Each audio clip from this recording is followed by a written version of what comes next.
드림의 예배 지난 시간에 이어 두 번째 시간 말씀을 나누겠습니다. 여전히 이제 오퍼링 주제로 말씀을 나눌 텐데요. 지난 시간에 말씀 잊지 않으셨죠?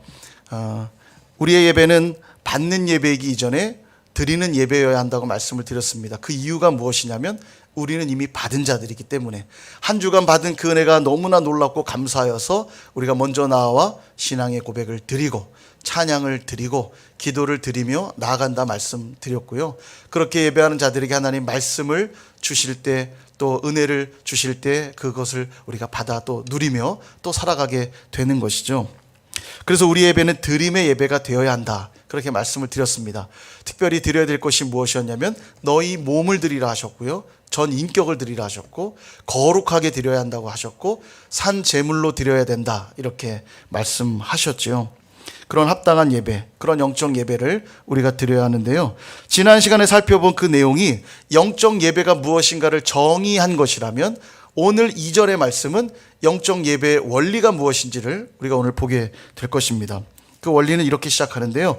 이 세대를 본받지 말라, 이렇게 시작합니다. NIV 영어 성경을 보면 The Pattern of this World 이렇게 되어 있습니다. 이 세상의 흐름, 이 세상의 패턴, 이 세상의 흐름과 패턴을 쫓지 말라는 거예요. 그러니까 세상의 가치관을 가지고 살지 말라, 그렇게 말씀하는 겁니다. 이 시대 정신이 무엇이겠습니까? 나만을 위한 삶이죠.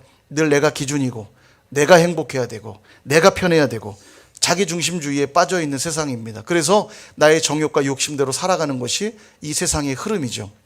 그러나 기독교는 정반대입니다. 내가 중심이 아니라 하나님이 중심이고 또 내 이웃이 중심이죠. 나보다 하나님 우선, 또 이웃을 우선하는 것이 기독교의 정신입니다. 그래서 누가복음 9장 23절에 보면 제자들의 삶은 이렇다 말씀합니다. 또 무리에게 이르시되 아무든지 나를 따라오려거든 자기를 부인하고 날마다 제 십자가를 지고 나를 따를 것이니라. 제자의 삶은 결코 자기중심적이지 않습니다. 자기를 부인하라, 이렇게 말씀하시죠. 그래서 내가 영광 받지 않고 하나님이 영광 받으시도록 하는 삶, 그것이 제자의 삶이라는 거예요. 이처럼 우리 인생의 주인공을 내가 아니라 하나님으로 설정하는 일이 영적 예배의 시작이라는 것입니다. 성경엔 그런 기록들로 가득 차 있는데요. 지난주에도 살펴보았던 한나가 어렵게 얻은 그 사무엘이라고 하는 아들을 어떻게 하나님께 올려드릴 수 있었겠습니까? 자식을 자기 소유로 생각하는 세상의 가치관으로는 불가능한 일이지만 하나님을 주인으로 모신 사람에게는 가능한 일입니다. 요셉도 그렇죠. 형들이 자기를 죽이려 했습니다. 이 황망한 상황들을 겪었고 이후에 최고 권력자가 된 다음 형들을 만났을 때 왜 복수하고 싶지 않았겠어요? 그러나 그들을 용서하죠. 여러분, 복수하고 대갚아줘야 되는 이 세상의 정신으로는 불가능한 일이지만 하나님을 주인으로 모신 자들에겐 가능한 일입니다. 예수님도 그러시죠. 죄 없는 하나님이셨던 예수님을 십자가에 못 박아 죽이면서도 그걸 당연하게 여겼던 저와 여러분 같은 죄인들을 주님은 온전히 용서해 주셨어요. 어떻게 그 일이 가능하죠? 예수님조차도 하나님을 주인으로 모셨기 때문입니다. 저와 여러분은 주인이신 하나님 앞에서 그렇게 살아가고 계십니까? 그분의 뜻이라고 한다면 작고 하찮아 보이는 것까지도 순종하기 위해 몸부림치고 계십니까? 예전에 아는 한 선배가 예수전도단 선교단체 활동을 이제 했는데요.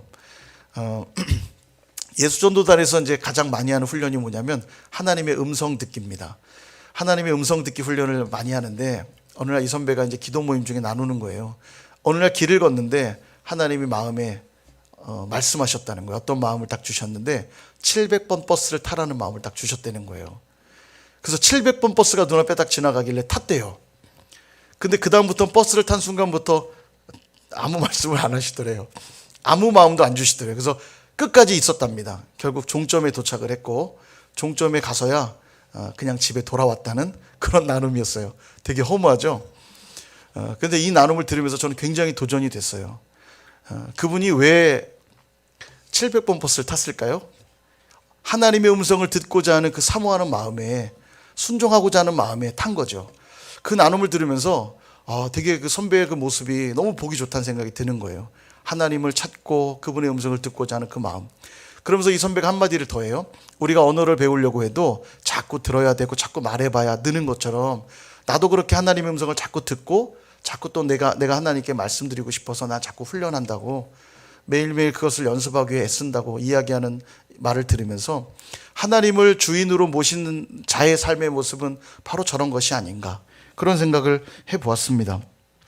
이처럼 예배는 삶의 주인이 내가 아니라 하나님이신 것이 예배인 것이에요. 내가 주인 될 것인가 하나님이 주인 될 것인가의 싸움이 바로 예배의 내용이라는 것입니다. 저와 여러분 모두가 하나님이 내 삶의 주인 되시도록 내어드리는 참된 예배자가 다 되시기를 주님의 이름으로 축원드립니다. 이처럼 세상의 흐름을 따르지 말아라, 이 말씀을 하신 다음에 무슨 말씀을 하시냐면 오직 마음을 새롭게 함으로 변화를 받으라, 이 말씀하세요. 기본적으로 이 마음이라고 하는 공간은 우리 인격의 좌소입니다. 그러니까 그것이 바로 나라고 하는 존재를 담아내는 공간이죠. 그래서 누군가를 사랑하면 몸을 준다 말하지 않고 마음을 준다고 이야기합니다. 그게 나의 전부를 주는 거거든요. 이게 마음의 기본 공간인데, 오늘 본문은 재미있게도 조금 달라요. 오늘 본문에 쓰인 단어는 누스, 이 누스라는 단어를 기억하십시오. 누스라는 단어인데 이 누스는 뭘 말하냐면 생각하고 판단하는 영역으로서의 마음이에요. 실제 여러분 마음이 어디 있는지 한번 제가 질문할 때 여러분 마음을 한번 짚어보세요. 여러분 마음이 어디 있죠? 예, 한국 사람들은 대부분 왜 안 하세요? 짜증나세요? 예, 우리가 다시 한번, 여러분 마음이 어디 있죠? 예, 예, 끝까지 반항하시는 분들이 계신데, 예. 대부분 한국 분들은 마음이 어디냐 그러면 이렇게 심장에다가 대요, 심장. 예. 근데 여러분 각국마다 이게 다 다른 거 아십니까? 목에다 대는 민족들도 있고요, 머리에 대는 민족도 있습니다. 그러니까 마음이라고 하는 공간은 사실 정해진 공간이 아니죠. 예, 정해진 공간이 아니에요. 근데 한국인들은 어떤 정서적인 부분, 감정적인 것들을 중요하게 여기는 민족이다 보니까 이 심장에다 주로 대고요, 목에다 대는 민족들도 있고, 유대인들은 특별히 마음할 때 주로 생각하는 공간이 이 생각의 영역입니다. 그래서 유대인들에게 마음은 항상 생각, 그래서 어쩌면 그 적은 민족 수에 비해 세계적으로 뛰어난 빛을 발하는 이유가 마음을 생각에 두기 때문이 아닌가, 그런 생각도 저는 드는데요. 오늘 본문에 말하는 이 누스가 바로 그 영역이에요. 생각하고 판단하는 영역으로서의 마음. 그러니까 그 마음이 변화를 받을 때 2절 끝부분에 보면 분별할 수 있다고 말합니다. 그게 예배라는 거예요. 그러니까 우리의 예배가 되기 위해 가장 먼저 행해야 될 것은 뭐냐면 우리의 마음, 우리의 그 누스, 지식과 지성과 생각의 영역이 새롭게 되어야 된다는 거예요. 그게 새롭게 되지 않으면 변화할 수 없고 그들은 예배할 수 없다는 것입니다. 그래서 여러분 말씀을 공부하고 나누고 말씀을 듣는 자리는 너무 중요한 자리예요. 왜냐하면 그 말씀을 들을 때 내가 가지고 있는 지식과 지성과 생각들이 새롭게 되기 때문입니다. 그래서 말씀을 듣는 건 너무 중요해요. 이걸 하지 않으면서 변화되기 원한다고 말하고 예배하고 싶다고 말한다면 이것은 거짓말이라는 것입니다. 할 수만 있다면 이런 거룩한 일에 좀 더 우리가 욕심을 낼 수 있으면 좋겠어요. 말씀을 읽고 묵상하고 말씀을 듣는 자리를 더 사모하셨으면 좋겠어요. 실제 주변에 잘 변하지 않는다고 생각되는 분들 한번 잘 관찰해 보십시오. 뭐가 변하지 않는지 잘 보세요. 잘 보면 생각이 변하지 않습니다. 그죠? 다른 말로 하면 이 누스가 변하지 않는 거예요. 이 마음. 제가 질문 하나 하겠습니다. 여러분 지금 몇 살 되셨죠? 시간이 좀 걸리죠? 가만히 있자. 2022년 됐으니까 한 살 플러스 하면 이렇게 우리 어린 친구들은 바로 나와요. 14살, 16살 바로 대답이 딱 나오는데 몇 년 안 살아서. 근데 우리 많이 사신 분들은 가만히 있자 이렇게 셉니다. 왜냐하면 마음이 늙지 않거든요. 마음은 계속 이팔 청춘, 그죠? 마음은 아직도 젊잖아요. 생생하잖아요. 60만 늙었지 내 마음은 아직도 젊잖아요. 그러니까 세야 돼요. 오래 걸립니다. 그러니까 마음이 젊다라는 좋은 의미도 있지만요, 이걸 오늘 본문에 비춰서 좀 다르게 말한다면 그만큼 우리가 잘 변하지 않는 거예요. 우리의 마음이 늘 옛날에 고정되어 있다는 걸 우리는 인정할 필요가 있습니다. 그러다 보니 죄성을 가진 우리가, 여전히 그 죄에 붙들려 있는 우리가 예배자가 되기 위해서는 반드시 그 누스, 우리의 지식과 지성과 생각의 영역이 새롭게 되어야만 된다는 것입니다. 그럴 때 변화를 받는다고 말씀하시죠. 이 변화를 받으라 라고 하는 말은 시제가 재밌습니다. 현재 시제로 쓰여 있는데요, 현재 시제라는 말은 지금 계속해서 변화되어야 된다는 걸 말하는 겁니다. 과거에 내가 한번 크게 변했다고 끝나는 문제가 아니라 지금 바로 이 시간 변화가 돼야 된다는 거예요. 또 하나는 명령법을 쓰고 있어요. 변화를 받으라. 명령법이죠. 받으라. 이 말은 선택의 문제가 아니라는 겁니다. 변화해 봤으면 좋겠다. 뭐 권면, 권유가 아니에요. 반드시 변화를 받아야 된다는 겁니다. 반드시 해야 되는 일이라는 걸 강조하고 있고요. 그 다음 마지막 변화를 받으라. 이 말은 수동태로 되어 있어요. 수동태. 그러니까 내 스스로 변화를 만들어낼 수 있는 것이 아니라 누군가가 변화시켜 주어야만 된다는 거예요. 수동태니까요. 오직 성령께서 내 안에서 진리의 말씀을 가르치시고 매일매일의 삶 속에 주님이 인도하시는 은혜가 있을 때에만 우리의 삶이 변화된다는 것입니다. 그러니까 너가 생각하는 방식으로 변화를 하라는 게 아니고 하나님이 바꾸실 수 있도록 너 자신을 하나님께 내어 드리라는 요구인 것이에요. 다시 말하면 우리의 그 누스, 우리의 지식, 지성, 생각들을 뒤집어 엎고 그 생각들을 자꾸 내려놓을 때에 그 자리에 하나님의 말씀이 뿌려지고 심겨지고 그 말씀을 붙드는 일들이 있기 시작할 때 변화가 시작된다는 것입니다. 그러니 내 생각, 내 지식을 내려놓지 않으면서 예배하겠다고 하는 것은 불가능한 일인 거죠. 그 예배는 진정한 예배가 될 수 없는 겁니다. 그러므로 먼저 저와 여러분 모두 하나님 말씀보다 우선하고 있고 하나님 말씀에서 벗어난 우리 안에 있는 모든 지식과 지성과 생각들을 다 내려놓을 수 있기를 축복합니다. 그제서야 우리는 비로소 하나님의 선하시고 기뻐하시고 온전하신 뜻이 무엇인지 분별할 수 있게 되는 거예요. 그리고 그게 진짜 예배가 된다는 거죠. 그렇다면 이 세 가지 내용을 좀 살펴볼 필요가 있겠습니다. 하나님의 선하신 뜻. 하나님의 선하신 뜻이 무엇인가? 이 하나님의 선하심이 가장 먼저 등장하는 곳이 창조 기사입니다. 창세기 1장에 나오는 창조 기사를 보면 그분의 선하심이 드러나는데 우리 화면에 한번 준비된 화면 보시면 제가 히브리어 원문 성경을 붙여왔습니다. 아마 보실 일이 별로 없지요? 히브리어를 처음 보시는 분이 있을 수도 있습니다. 저게 점인지 선인지 그림인지. 그래서 여러분 이 히브리어가 이렇게 생겼어요. 그래서 성경에 보면 1.1획도 변치 않을 거다 말씀하는 이유가 히브리어가 저기 점과 선으로 되어 있거든요. 그래서 1.1획도 저 점 하나도 사라지지 않을 거다. 변치 않을 거다. 이렇게 이제 말씀하는 이유가 그것인데요.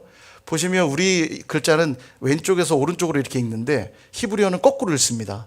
오른쪽에서 왼쪽으로 읽어요. 저기 1절이라고 이렇게 표시되어 있잖아요. 저기서부터 시작하는 거예요. 베레시트, 바라, 엘로힘, 에트, 하샤마임, 베트, 하레츠. 이렇게 읽는 겁니다. 태초에 창조하시니라 하나님이 그 하늘과 그 땅을. 이렇게 직역하면 이렇게 돼요. 졸릴 것 같아서 제가 이거 준비해 왔습니다. 잠이 확 깨지죠? 지금쯤 잠이 한번 올 위기의 타이밍인데 히브리어와 함께 잠이 싹 깨죠. 근데 뭔가 히브리어로 읽으면 더 성경이 확 와닿는 것 같아요. 그죠? 그래서 저는 가끔 읽어요. 이 창세기 1장 1절. 여기밖에 못 읽거든요. 여기를 자주 읽습니다. 근데 이 말씀하시고 천지창조 역사를 이루신 다음에 하나님 이런 말씀하세요. 보시기에 심히 좋았더라. 토브 메오드 이렇게 말합니다. 이 토브라는 단어를 쓰거든요. 이게 좋았다. 우리말의 성경엔 좋았다라고 되어 있는데 정확히 말하면 좋았다는 뜻보다는 선하다라는 뜻이 맞아요. 선하다. 더 정확히 번역한다면 옳다라는 뜻입니다. 하나님이 창조하신 이 모든 창조의 사역은 하나님이 하셨기에 옳다, 완벽하다 이런 말이에요. 심히 좋았다는 완벽하다 이런 의미인 거죠. 그래서 우리가 이제 좋으신 하나님 새벽에도 늘 부르잖아요. 그게 이제 가디소그 이 영어 가사를 번역해서 좋으신 하나님 이렇게 부르는 건데 실은 이 굿 토브라는 단어를 번역한 영어 단어 굿을 우리말로는 좋으신이라고 번역하다 보니까 하나님이 좋으신 분이다 이제 이렇게 인식하면 보세요. 하나님이 우리에게 고난을 주시면 여러분 좋아하실 수 있으세요? 좋아하기 쉽지 않잖아요. 고난을 주셨는데요. 그래서 이 좋다라는 말은 절반의 의미밖에 없어요. 더 정확한 표현은 선하다. 더 정확히는 옳다. 이제 찬양을 바꿔 불러야 돼요. 오르신 하나님 이렇게. 여러분 하나님 우리에게 고난을 주셨어요. 분명 내가 볼 땐 좋은 것은 아닙니다. 힘들어요. 근데 하나님이 나에게 유익을 위해 주셨다는 걸 딱 깨닫게 되는 순간 우리는 고백하게 됩니다. 하나님이 옳으십니다. 하나님이 나를 위해 주신 고난인 걸 알기에 하나님이 옳으십니다. 고백하게 되는 거죠. 하나님의 선하심이라는 게 바로 그걸 말하는 거예요. 분명 고난이 올 때 우리 편엔 좋지 않지만 하나님이 주신 것인 걸 발견하게 되는 순간, 우리는 그 하나님의 선하심을 발견하게 되는 순간 하나님이 오르십니다 고백하면서 예배할 수 있게 되는 거예요. 누가 이런 사실을 깨닫게 됐냐면 마음을 새롭게 함으로 변화를 받은 자들. 마음을 새롭게, 우리의 지성과 지식과 생각이 변화를 받아 새롭게 된 자들은 하나님의 이 선한 뜻을 발견하게 된다는 거예요. 사람의 눈으로는 고난이 어떻게 즐거울 수 있겠어요? 사람의 눈으로는 보이지가 않는데 우리의 생각이 바뀌어서 변화를 받은 자들은 그 고난조차도 하나님이 왜 주셨는가를 깨닫게 되니까 하나님이 오르십니다 라며 예배 자리로 가게 되는 것이에요. 두 번째는 하나님이 기뻐하시는 뜻을 분별하라고 우리에게 말씀하죠. 하나님이 뭘 기뻐하실까? 이걸 알려면 모든 촉각을 하나님께 곤두세워야 돼요. 하나님께 계속 집중해야 됩니다. 사랑하는 사람이 생겨도 그렇죠. 사랑하는 사람이 무엇을 좋아할지를 늘 생각합니다. 어떤 음식을 좋아하는지, 어떤 놀이를 좋아하는지, 어떤 장소를 좋아하는지 끊임없이 촉각을 곤두세우고 관찰하고 그것을 그와 함께 공유하고 나눌 때 사랑도 깊어지고 상대방이 기뻐하는 걸 보게 되죠. 동일합니다. 우리 삶의 모든 촉각을 우리 하나님께 곤두세우는 거예요. 내 삶 속에 벌어지는 모든 일들을 하나님의 마음으로 바라보고 이해하는 것입니다. 그럴 때 그분의 원하는 뜻이 뭔지 알기 시작하고 그 뜻대로 행하게 되는 거죠. 내 뜻대로 행하지 않고 그분 뜻대로 행하는 것입니다. 그게 바로 예배라는 거예요. 이 또한 누구만 할 수 있느냐? 마음을 새롭게 함으로 변화를 받은 자들. 그들만 하나님의 기뻐하시는 뜻을 끊임없이 보게 되고 그런 자들은 예배의 자리로 나아간다는 것입니다. 세 번째, 하나님의 온전하신 뜻을 분별해야 된다고 말하죠. 온전한 뜻을 발견한 자는요, 온전한 순종으로 나아갈 수 있습니다. 이게 이제 무슨 말이냐면 우리가 흔히 큰 깨달음이 있을 때 뒤통수를 한 대 얻어맞은 것 같았다, 망치로 한 대 맞은 것 같았다, 이런 표현 쓰잖아요. 우리가 하나님의 온전한 뜻을 딱 발견했을 때가 딱 그렇습니다. 도저히 빠져나갈 구멍이 없어서 완벽한 그분의 뜻을 깨닫게 되니 항복하고 마는 것이에요. 그 항복하는 행위가 예배인 거죠.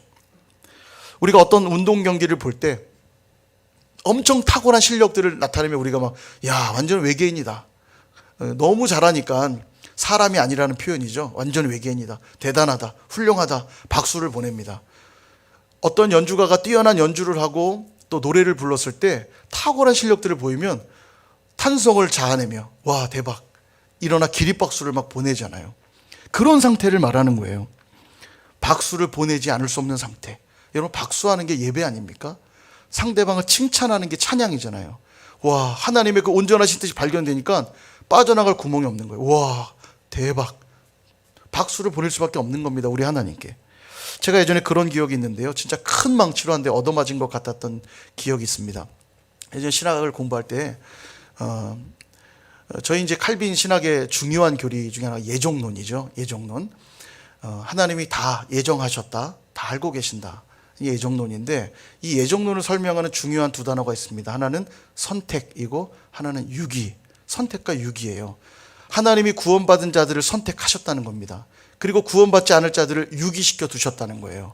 선택과 유기, 하나님이 다 예정해 두셨다는 거죠.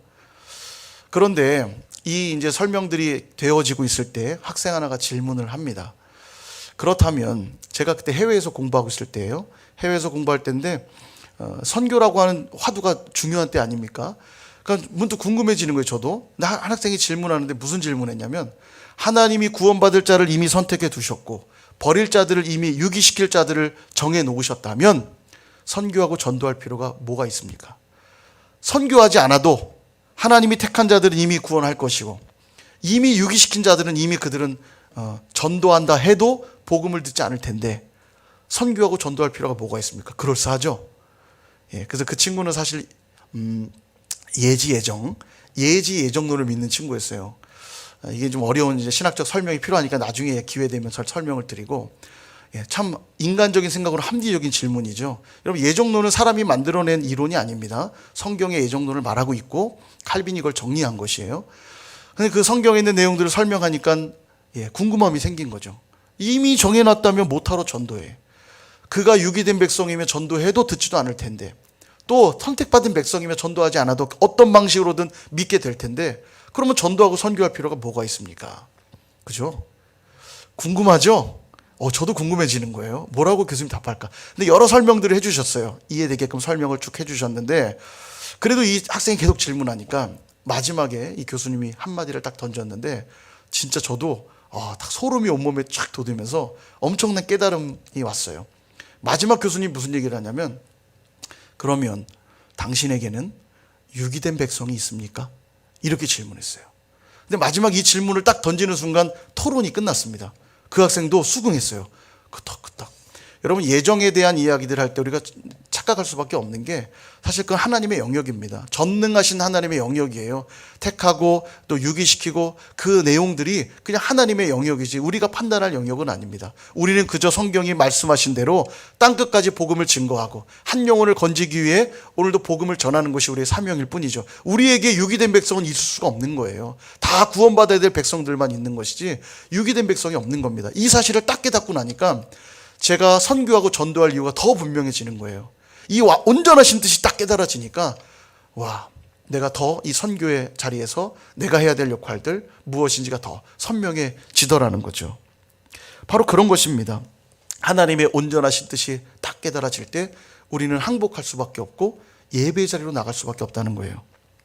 이제 말씀을 정리하려고 합니다. 하나님께 드려야 될 영적 예배, 합당한 영적 예배는 먼저 이 세대를 본받지 않는 겁니다. 세상의 가치관을 가지고 내가 주인 되는 삶을 살지 않는 것이에요. 내 인생의 주인이 하나님이심을 고백하며 그렇게 살기로 결정하는 것이 예배입니다. 그리고 그렇게 결정한 자들은 가장 먼저 뭘 하냐면 우리의 마음, 그 누스, 우리의 지식과 지성과 생각들을 내려놓고 열어두고 주님 앞에 나아가는 것이에요. 아무 생각 없이 살라는 요구가 아니라 하나님의 말씀보다 앞서 있고 하나님 말씀에서 벗어나 있는 우리의 모든 지식과 지성과 생각들을 내려놓는 것입니다. 그리고 성령의 인도하심을 받아 변화를 받게 된다라는 것이에요. 그래야만 예배가 된다는 겁니다. 그렇게 누수의 변화를 받은 자들은 삶 속에서 세 가지를 분별할 수 있게 돼요. 하나님의 선하신 뜻과 하나님이 기뻐하시는 뜻과 하나님의 온전하신 뜻을 분별하게 되는 겁니다. 하나님의 선하심을 발견하게 됐고 그분의 기뻐하시는 뜻이 깨달아졌고 빠져나갈 수 없는 온전한 그분의 뜻이 알아졌는데 어떻게 예배하지 않을 수 있겠냐는 거예요. 그러니 질병의 고통이 찾아오고 재정적인 어려움이 찾아오고 각종 문제로 힘들어할 그때에도 누가 봐도 도저히 예배할 수 없는 것 같은 상황에 처해 있는 그때에도 진짜 예배자들은 예배의 자리로 나아가는 겁니다. 오늘 읽진 않았지만 2절 이후의 말씀들이 그 내용들인데요. 여러분 3절에 보면 3절에 생략된 단어가 하나 있어요. 우리 성경에 나와 있지 않은데 헬라어 원문에 보면 가르라고 하는 단어가 있습니다. 왜냐하면 그러므로 이런 뜻이에요. 근데 문맥을 보면 그러므로라는 뜻으로 쓰여진 걸로 보여져요. 그러니까 1절에서는 영적 예배를 정의했죠. 2절에서는 영적 예배의 원리를 설명했죠. 그리고 3절부터는 그러므로 실제적인 예배는 바로 이런 것이다 설명을 쭉 하는 거예요. 제가 간단히 요약했는데요. 화면을 보시면서 한번 따라와 보세요. 3절에 믿음의 분량대로 지혜롭게 생각하는 것, 그게 예배예요.